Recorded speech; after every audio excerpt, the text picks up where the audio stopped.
नमस्कार, मैं महात्मा गांधी। मैंने आपको पिछले वीडियो में अपने जन्म के बारे में अपनी कहानी बताई थी।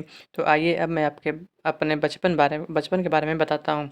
तो पोरबंदर से पिताजी राजस्थानी कोर्ट के सदस्य बनकर राजकोट गए थे।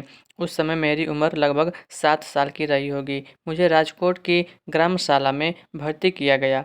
इस शाला के दिन मुझे अच्छी तरह याद है, क्योंकि शिक्षकों के नाम धाम भी मुझे याद है। पोरबंदर की तरह यहाँ की पढ़ाई के बारे में भी जानने लायक कोई खास बात नहीं है।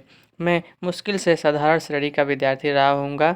ग्रामशाला से उपनगर की शाला में, वहाँ से हाई स्कूल में, यहाँ तक पहुँचने में मेरे 12वां वर्ष बीत गया। मुझे याद नहीं पड़ता कि इस बीच मैंने किसी भी समय शिक्षकों को धोखा दिया हो, न तब तक किसी को मित्र बनाने का स्मरण है। मैं बहुत ही शर्मीला लड़का था। पाठशाला में अपने काम से ही काम रखता था। घंटी बजने के समय पहुंचता और पाठशाला के बंद होते ही घर भागता। भागना शब्द मैं जानबूझकर लिख रहा हूँ, क्योंकि किसी से बातें करना मुझे अच्छा न लगता था। साथ ही यह डर भी रहता था कि कोई मेरा मजाक उड़ाएगा। तो हाई स्कूल के पहले की वर्ष की परीक्षा के समय की एक घटना उल्लेखनीय है। शिक्षा विभाग के इंस्पेक्टर जाइल्स विद्यालय का निरीक्षण करने आए थे। उन्होंने पहली कक्षा के विद्यार्थियों को अंग्रेजी के 5 शब्द लिखाए। उनमें एक शब्द केटल था। मैंने उसके हिज्जे हिज्जे गलत लिखे थे। शिक्षक ने अपने बूट की नोक मारकर मुझे सावधान किया, लेकिन मैं क्यों सावधान होने लगा, मुझे यह ख्याल ही नहीं हो सका कि शिक्षक मुझे पास वाले लड़के की पट्टी देखकर हिज्जे सुधार लेने को कहते हैं। मैंने यह माना था कि शिक्षक तो यह सब देख रहे हैं कि हम एक दूसरे की पट्टी में देखकर चोरी न करें। सब लड़कों के 5 शब्द सही निकले और मैं बेवकूफ़ ठहरा। शिक्षक ने मुझे मेरी बेवकूफ़ी बाद में समझाई, लेकिन मेरे मन पर उनके समझाने का कोई असर न हुआ। मैं दूसरे लड़कों की पट्टी में से देखकर चोरी करना कभी सीख न सका। इतने पर भी शिक्षक के प्रति मेरा विनय कभी कम न हुआ। बड़ों के दोष न देखने का गुण मुझमें स्वभाव से ही था। बाद में इन शिक्षक के दूसरे दोस्त भी मुझे मालूम हुए थे, फिर भी उनके प्रति मेरा आदर तो बना ही रहा। मैं यह जानता था कि बड़ों की आज्ञा का पालन करना चाहिए। वे जो कहें सो करना, करे उसके काजी न बनना। इसी समय के 2 और प्रसंग मुझे हमेशा याद रहे हैं। साधारणतः पाठशाला की पुस्तकों को छोड़कर और कुछ पढ़ने का मुझे शौक नहीं था। सबक याद करना चाहिए, उलाहना सहा नहीं जाता। शिक्षक को धोखा देना ठीक नहीं।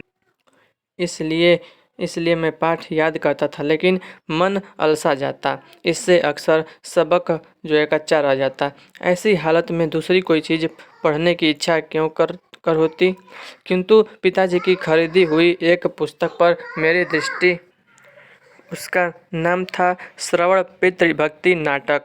मेरी इच्छा उसे पढ़ने की हुई और मैं उसे बड़े चाव के साथ पढ़ गया। उन्हीं दिनों शीशे में चित्र देखने वाले भी घर घर आते थे। उनके पास मैंने श्रवण का वह दृश्य भी देखा, जिसमें वह अपने माता पिता को कांवर में बैठाकर यात्रा पर ले जाता है।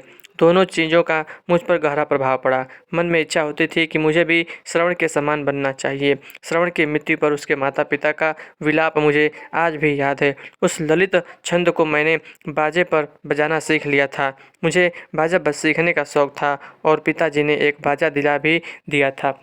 इन्हीं दिनों कोई नाटक कंपनी आई थी और उसका नाटक देखने की इजाज़त मुझे मिली थी। हरिश्चंद्र का आख्यान था। उस नाटक को देखते हुए मैं थकता न था। उसे बार बार देखने की इच्छा होती थी, लेकिन यूँ बार बार जाने कौन देता। पर अपने मन में मैंने उस नाटक को सैकड़ों बार खेला होगा। मुझे हरिश्चंद्र के सपने आते हैं। हरिश्चंद्र की तरह सत्यवादी सब क्यों नहीं होते, यह धुन बनी रहती। हरिश्चंद्र पर जैसी विपत्तियां पड़ी, वैसी विपत्तियों को भोगना और सत्य का पालन करना ही वास्तविक सत्य है। मैंने यह मान लिया था कि नाटक में जैसी लिखी है वैसी ही विपत्तियां हरिश्चंद्र पर पड़ी होगी। हरिश्चंद्र के दुख देखकर, उनका स्मरण करके मैं खूब रोया हूँ। आज मेरी बुद्धि समझती है कि हरिश्चंद्र कोई ऐतिहासिक व्यक्ति नहीं था, फिर भी मेरे विचार में हरिश्चंद्र और श्रवण आज भी जीवित हैं। मैं मानता हूँ कि आज भी उन नाटकों को पढूं तो मेरी आंखों से आंसू बह निकलेंगे। तो इस वीडियो में मैं आपको अपने बचपन के बारे में मुझे इतना ही याद है, इसलिए मैं आपको इतना ही बता सकता हूँ। और अगले वीडियो में मैं आपको अपने बाल विवाह के बारे में आपको बताऊँगा। तो अगला वीडियो भी ज़रूर देखिएगा, इस वीडियो को शेयर करिएगा।